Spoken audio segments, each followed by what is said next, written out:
ہائے guys, مسیح خداوند کے بابرکت مبارک پوتر نام میں آپ سب کی سلامتی چاہتے ہیں، اور آج ایک دفعہ پھر ہم حاضر ہوئے ہیں تاکہ خداوند کے زندہ کلام کی کچھ چند باتیں ہم آپ تک پہنچا سکے جو ہماری ذمہ داری ہے۔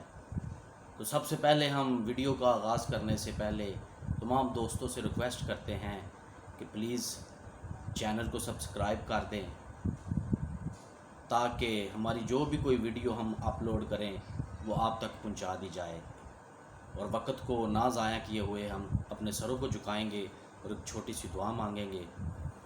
قدوس قدوس قدوس رب الافواج قادر مطلق، یہوہ یری، یہوہ شالوم، یہوہ نسی، استس کے جوگ تمام شکتیوں کے مہاگرو، لشکروں کے رب، یہودا کے ببر، تمام قبیلوں کے سردار، کائنات کے ذرے ذرے کے خالق و مالک، آسمان آپ کا تخت اور زمین آپ کے پاؤں تلے کی چوکی ہے، اور آپ کی دولت اور آپ کا علم اور آپ کی حکمت کیا ہی عمیق ہے، اور آپ کے فیصلے کس قدر ادراک سے پرے، اور آپ کی راہیں کیا ہی بے نشاں ہیں۔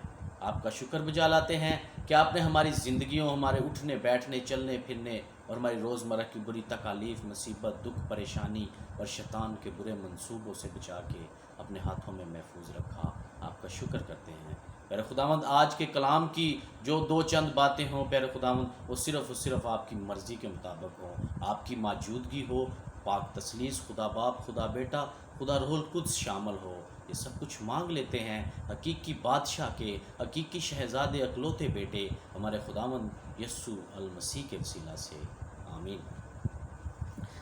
مسیح میں میرے عزیزو، تمام دوستو، میں آپ کو بتانا چاہتا ہوں کہ کلام میں ایسی مزے دار باتیں اور دلچسپ باتیں سمندر کی طرح بہت زیادہ پڑی ہوئی ہیں جو آج تک ہم تک نہیں پہنچائی گئی۔ تو جب وقت یہ آگے کو گزرتا جا رہا ہے، خدا اپنے بہت سے لوگوں پر، اپنے بندوں پر بڑے گہرے سے گہرے بید کھول رہا ہے تاکہ دنیا جانے کہ خدا کا کلام کیا کہنا چاہتا ہے۔ آج اسی موقع پر ہم ایک بات سیکھنے والے ہیں کلام سے، تو ہم وقت کو نہ ضائع کریں گے اور کلام کی طرف آئیں گے اور آج کے کلام کی بات کو سیکھیں گے کہ وہ ہمیں کیا کہنا چاہتی ہے۔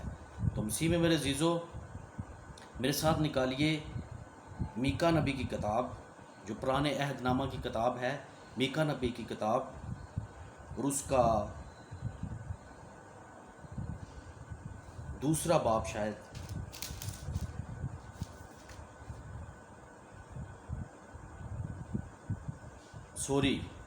اس کا 5واں باب، میکا نبی کی کتاب، اس کا 5واں باب، اور اس کی دوسری آیت ہم پڑھیں گے، صرف ایک ہی آیت ہم پڑھیں گے، دوسری آیت ہم پڑھیں گے اور دیکھیں گے یہاں پر کیا لکھا ہوا ہے۔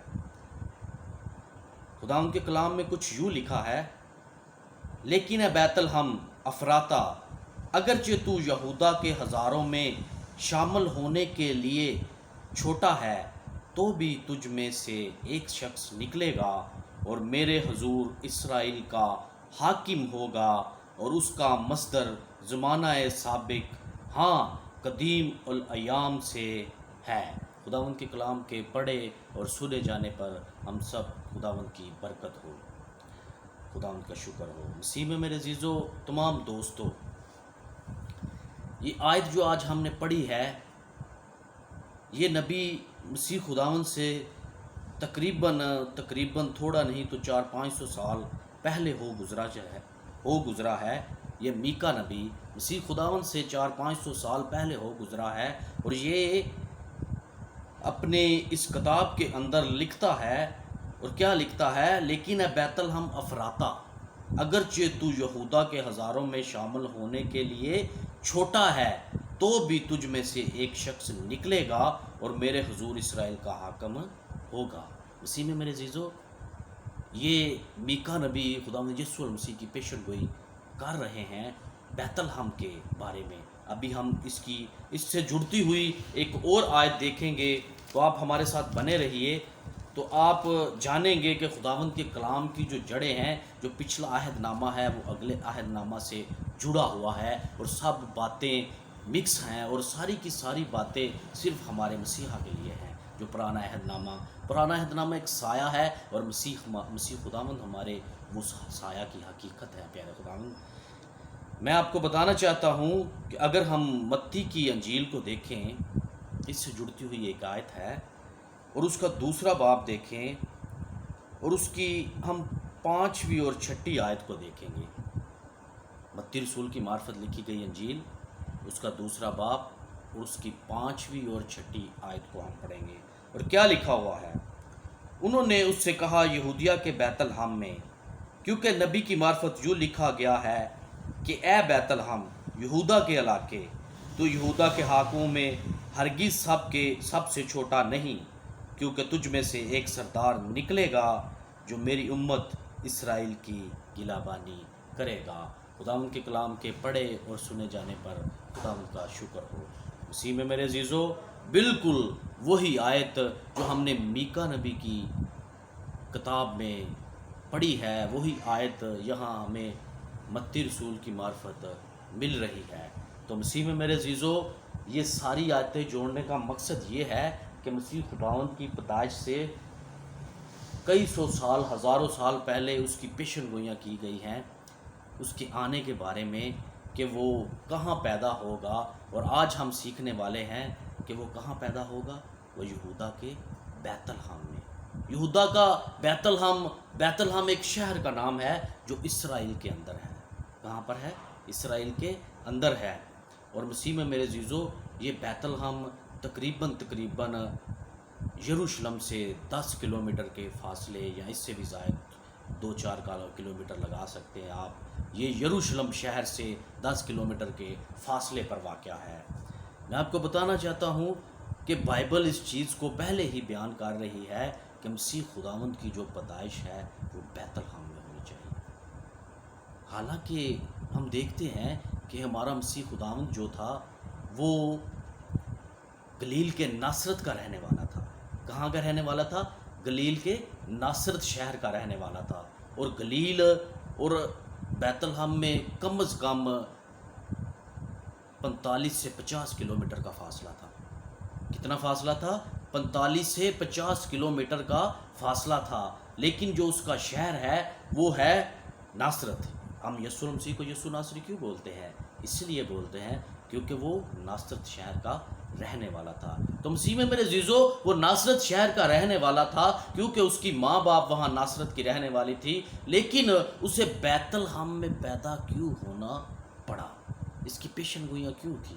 مسیح میں میرے عزیزو، اس کو آج ہم سیکھنے والے ہیں. آپ دیکھیں کہ مقدسہ ماں مریم کی حالت جن دنوں میں یسوع مسیح کی پیدائش ہونے والی تھی، تو ایک عورت کی جب وہ ایک بچہ جننے کو ہوتی ہے تو اس کی حالت کیا ہوتی ہے؟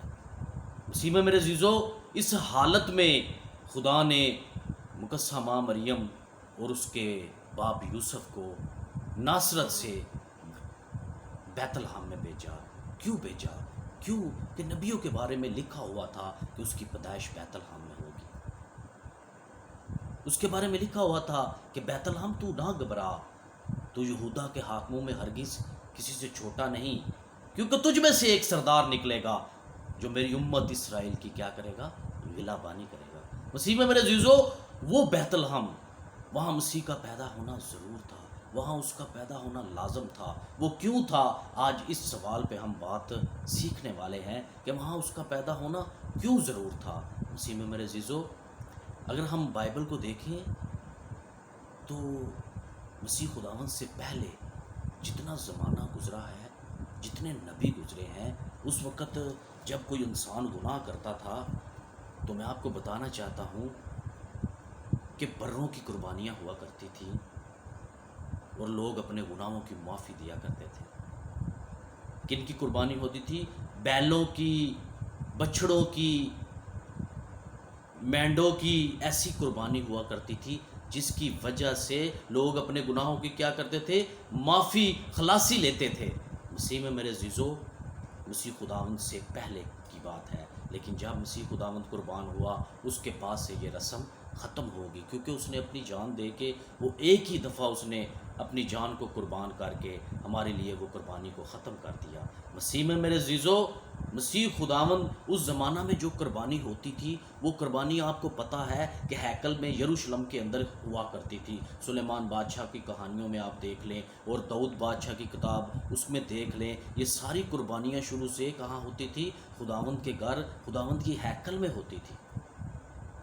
مسیح میں میرے عزیزو، تو اس وقت جو وہاں پر بکرے ذبح کیے جاتے تھے یا لیلے ذبح کیے جاتے تھے، ان کی جو پرورش ہوتی تھی، ان کی جو دیکھ بھال ہوتی تھی، میں آپ کو بتانا چاہتا ہوں یروشلم ایک پہاڑی علاقہ ہے، بہت اونچی ہائٹ پہ پتھروں میں جیسا علاقہ ہے، اس میں اتنی ہریالی نہیں ہوا کرتی تھی، لیکن بیت لحم جو تھا وہاں پر گھاس پھوس بہت زیادہ ہوا کرتا تھا، وہاں پر ہریالی بہت زیادہ تھی. اس لیے بیت لحم میں وہ جتنے جانور ہیکل کے اندر ذبح ہوا کرتے تھے، ان کی پیدائش جو تھی وہ بیت لحم میں ہوتی تھی، ان کی پرورش بیت لحم میں ہوتی تھی. وہاں سے وہ یروشلم میں لائے جاتے تھے اور ان کو قربان کیا جاتا تھا. مسیح میں میرے عزیزو، مسیح خداوند کی بھی پیدائش بیت لحم میں ہونی تھی، کیونکہ وہ بھی خدا کا برہ تھا. میں آپ کو بتانا چاہتا ہوں کون تھا، اس کا ایک اور نام بھی ہے. ہمارے مسیحا کا کیا نام ہے؟ خدا کا برہ. وہ خدا کا برہ ہے جس نے دنیا کے گناہوں کو اٹھا لیا اپنے اوپر. تو اس برے کی پیدائش بھی تو بیت لحم میں ہونی تھی. یہ ترتیب تھی نبیوں کی، یہ خداوند کے کلام کا مکاشفہ تھا، کیونکہ اس کی پیدائش بیت لحم میں ہونا ضرور تھی. کیونکہ شریعت کے مطابق یا پرانے عہد نامہ کے مطابق جتنے برے، جتنے مینڈے، جتنی سمجھ لیجئے قربانی کے لیے جانور تھے، وہ سارے کے سارے بیت لحم میں پرورش پاتے تھے. آپ دیکھ لیجئے جس رات یسوع مسیح کی پیدائش ہوئی تو وہاں چرواہوں کے بیچ فرشتے آن اترے. میں آپ کو بتانا چاہتا ہوں وہاں یہ چرواہے رات کے ٹائم کیا کر رہے تھے؟ اپنے گلہ کی کیا کر رہے تھے؟ نگہبانی کر رہے تھے. وہ وہی بروں کی پرورش کر رہے تھے جو ہیکل کے اندر کیا ہوتے تھے؟ قربان ہوتے تھے. تو مسیح میں میرے عزیزو، یسوع مسیح کی پیدائش ہونا بھی بیت لحم میں لازم تھی. اگر ہم بیت لحم کا لفظ دیکھیں تو بیت اور لحم، بیت کا جو مطلب ہے عبرانی زبان میں، عربی میں بھی یہی ہے، وہ گھر کے لیے استعمال ہوتا ہے. اور جو لحم ہے وہ ایک گوشت کے لیے استعمال کرتے ہیں، روٹی کے لیے استعمال کرتے ہیں. یعنی کہ اس کا مطلب ہے کہ بیت لحم کا مطلب ہے روٹی کا گھر، گوشت کا گھر. یعنی کہ ہیکل کے اندر جتنی قربانیاں ہوتی تھی، جتنا گوشت ہوتا تھا، اس کی جو پرورش ہوتی تھی، ان کا جو دیکھ بھال ہوتی تھی وہ ہیکل میں ہوتی تھی، ان کی پیدائش بھی وہاں پر ہوتی تھی. اسی لیے مسیح خداوند کا پیدا ہونا بیت لحم میں ضرور تھا. مسیح خداوند آج کے کلام کے وسیلہ سے ہم سب کو برکت دے.